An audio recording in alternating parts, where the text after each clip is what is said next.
fact I stand before you now is nothing less than an act of God. Let us cast our memories back to a day still very clear to those of us who lived through it. It began 10.5 miles closer to the center of the earth when a 7-mile thick slab of rock slipped along the Pico thrust line fault. Its rumble clipped the seismometers at a 6.8, with the epicenter beneath the bedroom community of Reseda. But since the news cameras got much better footage of collapsing buildings to the north, it's been known ever since as the Northridge quake.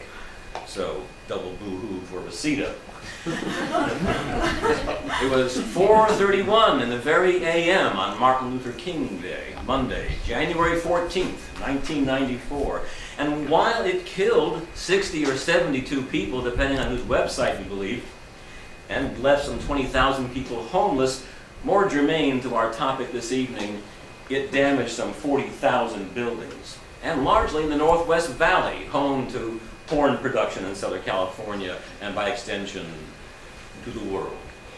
The quake shut down everybody. An entire industry shuddered into dormancy. Sure, you could still shoot scenes in somebody's house, but all the editing and duplicating machines were locked up in some building that couldn't be opened until some, state-approved engineer greenlighted the operations and commenced once again. The welfare of our great nation, when the vast bulk of porn production went to zero, there was no new product.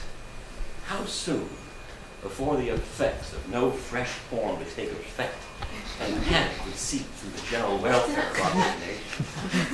Think about it. Idle hands are the devil's workshop. And porn knocks that problem down by at least half. Porn keeps people busy and off the streets, and that's why I contend the government secretly loves porn, but for certain social political reasons they really can't admit it.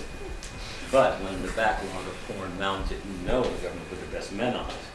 What proof do I have? Well, you just consider the facts. Before the tragedy of those dark days got any worse, FEMA, the Federal Emergency Management Agency, practically overnight blew into Chatsworth and the neighboring communities and began throwing around money like it was just there for the asking, which it kind of was, to help get our nation's smut makers back on their feet.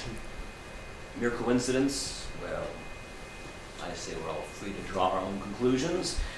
But if porn were as central an enterprise to New Orleans, then someone might have done a heck of a job a whole lot better. But when this upsurge of need came, suddenly new porn scripts were needed. And so it was in such desperate times that a buddy I had met in a script writing workshop called me up and said, would I like to become a kind of writer I had never been before? A professional. I would get money for writing scripts. Well, this was a step in the right direction.